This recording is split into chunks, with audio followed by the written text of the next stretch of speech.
Hello everyone and welcome back to the channel. Overlord famously has a lot of content cut from the anime, so let's look at what's been cut from the first episode. The light novel likes to shift between events a lot and actually starts in Carne Village. However, it makes more sense to follow the anime timeline as that's more chronological. A lot of the anime up until the point Ains leaves the room where he meets Hero on the 9th floor plays out exactly the same, with the only difference being a lot of Ains' reminiscing about Yggdrasil is cut out. One of the first things we learn is about the makeup of Yggdrasil itself. Unsurprisingly for a game named after the Norse world tree, Yggdrasil is split into 9 realms just like in Norse mythology. The realms even share their name with their Norse counterparts, these being Asgard, the realm of the Aesir, Alfheim, the realm of the Bright Elves, Vanaheim, the realm of Vanir, Nidavellir, the realm of the Dwarves, Midgard, the realm of the humans, Jotunheim, the realm of the giants, Niflheim, the realm of ice, mist and snow, Helheim, the realm of the underworld, and lastly Muspelheim, a realm home to the fire giant. We are also introduced to the gear systems of Yggdrasil. Gear in Yggdrasil was classified by the amount of data it could store, with effectively the more text an item had associated with it, the higher its tier of rarity. There are 8 rarity tiers for regular items such as armor and weapons, although there are technically 9 if we include world-class items, thus making the number of tiers the same as the number of realms. These tiers also change slightly between the light novel and the anime. These are the low, middle and high or upper tier, top or superior tier, legacy, relic, legend or legendary, and the 8th and highest tier being god tier in the light novel and divine tier in the anime. We are also informed about creator kits, which are purchasable items that allow players to customize their equipment in various ways. This included appearance, item data, flavor text, item functionality, etc. Examples of the things you could do with these toolkits included modifying the functionality of the Ring of Ainz or muting Buku Buku Chagama's wristwatch. We are also told a small amount about the class system, including the fact that there are over 700 races in Yggdrasil with over 6,000 magic spells, 718 of which Momonga knew himself. Among the most hated of the racial classes are Overlords and Elder Black Oozes, which could both be encountered as enemies in high-level dungeons. Overlords use the highest tier of evil magic, while Elder Black Oozes had the ability to corrode weapons and armor. Naturally, this information came to light when discussing Momonga and Hero, making Hero an Elder Black Ooze. A small difference that was made to Hero in the anime is that his colouring was originally as black as coal, although this colour choice would have made it harder to visually show his body's constantly shifting surface. Shoutir actually has a similar issue with her dress, which is originally described as raven black but has a purple hue in the anime.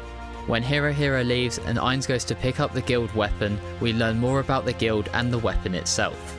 The staff of Ainz was based on the staff of the messenger god Hermes. Hermes' staff Caduceus is a winged staff with 2 serpents wrapped around it, while the staff of Ainz has 7 serpents with intertwined tails. The guild staff also has a transparent crystalline material covering the grip that gives off a pale glow. When Ains holds the staff, it emanates a shimmering dark red aura, and occasionally anguished human faces would appear and disappear that were terrifyingly lifelike. Ains at this point notes that they may have gone overboard on the design.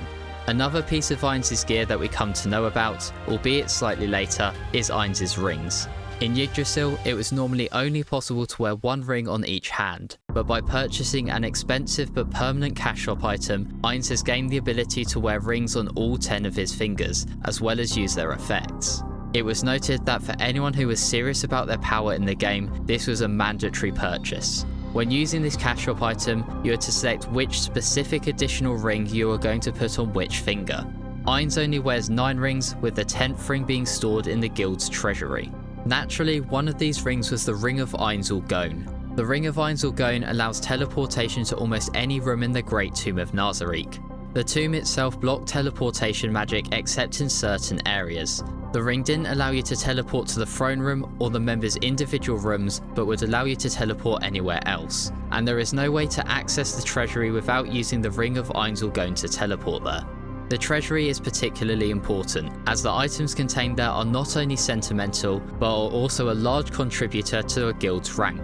Ainz used to be the 9th ranked guild in the game, but fell to 29th come the shutting down of the servers. The reason they had not fallen lower than this, despite Ains being the only active member of the guild, was because of the items left behind by his former guildmates.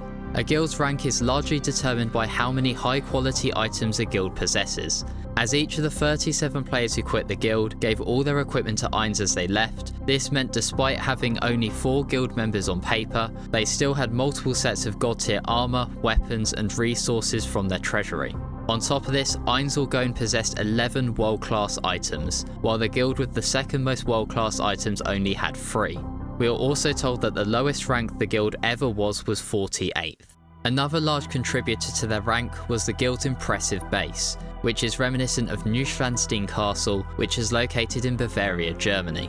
Originally, when Ains captured the Great Tomb, it had 6 levels, but it has since been dramatically redesigned, so there are now 10 levels, each level having their own unique theme, with floors 1 to 3 having the theme of a grave, floor 4 having the theme of an underground lake, floor 5 having the theme of a glacier, the theme of a jungle permeates floor 6, floor 7 has the theme of lava, wilderness is the theme for floor 8, and the final 2 floors, floors 9 and 10, have the theme of a shrine. It's after this that Ains decides to head towards the throne room, and things start to deviate from the anime. On his way to the 10th floor, Momonga runs into a custom maid. There are 41 custom and unique maids in the tomb, one for each supreme being. These maids are separate from the Pleiades and are in no way designed for combat. The designer of these maids was a guild member called Whitelace, who earned his living as an illustrator and is now serialized in a monthly manga. Although NPCs cannot change facial expressions in Yggdrasil, they can change poses. Upon seeing Ains, the maid bowed, and after Ains stood next to her for a while, she cocked her head to the side as if to say, "May I help you?"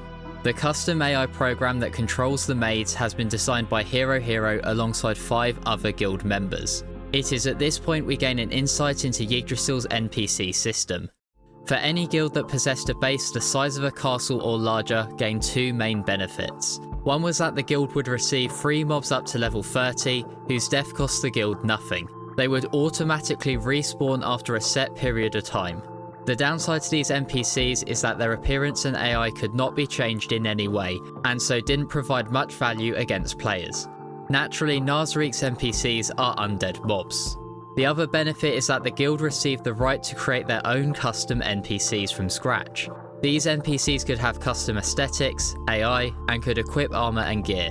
These NPCs can also have levels up to 100 if so chosen, although there is a catch. It is written in the light novel, even a weak guild that occupied a base of at least castle size would get at least 700 levels to dole out to custom NPCs as they liked. This tells us 2 important facts.